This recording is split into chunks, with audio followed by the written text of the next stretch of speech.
Este espetáculo nasceu de uma interrogação, se quisermos, e de uma necessidade ao mesmo tempo de pensar sobre o modo como a ditadura fascista em Portugal ainda hoje tem influência no modo como vivemos, como sentimos no nosso país. Parte também de um facto autobiográfico, que tem que ver com eu ser um filho da Revolução.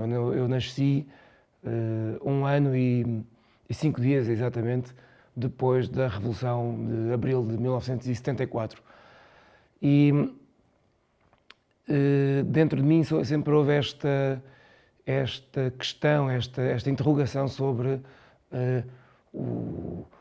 o que foi, o que seria, como é que acabou, que marcas deixou na nossa subjetividade, no nosso modo de sentir coletivo também, enquanto povo.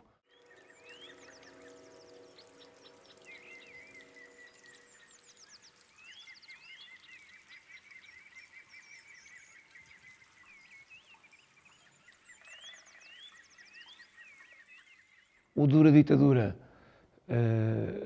acaba por ser também uma peça muito curiosa para mim, porque sendo uma peça, talvez a peça em que mais claramente eu procuro refletir sobre uma dimensão coletiva, histórica, acaba também por ser uma peça em que eu decidi estar sozinho em cena. É um solo, não é verdadeiramente um solo, porque eu me faço acompanhar de umas dezenas de pequenas figuras que são manipuladas, que vão habitando este espaço que foi construído para a cenografia do espetáculo. A construção deste espetáculo, ainda antes do texto existir, começou por uma instalação cenográfica e luminosa.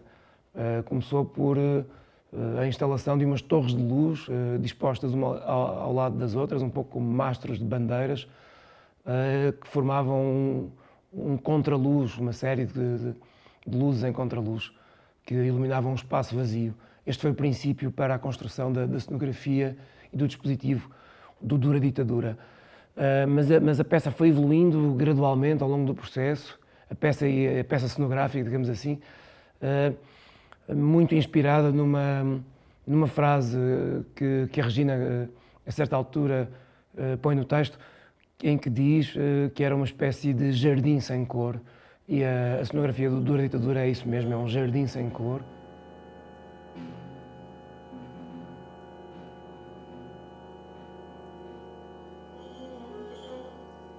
As marionetas ou as figuras que surgem nesta peça são pequenas esculturas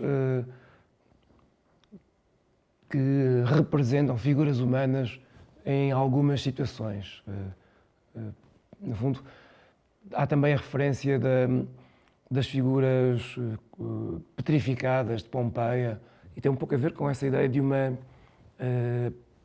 imobilidade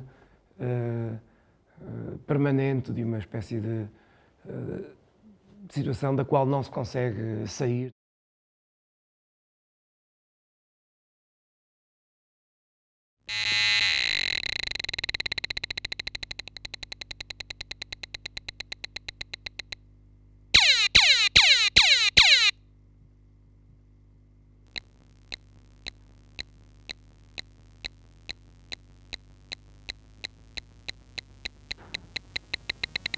Para além de mim, integram a equipa de criadores deste espetáculo a Regina Guimarães, no texto e dramaturgia, o Michael Nick, na composição e na sonoplastia, o Rui Maia, no desenho de luz, a Ana Deus, na canção, e, claro, a Carla Veloso, na assistência de encenação, que traz também um olhar exterior que permitiu também articular todas estas forças nesta peça.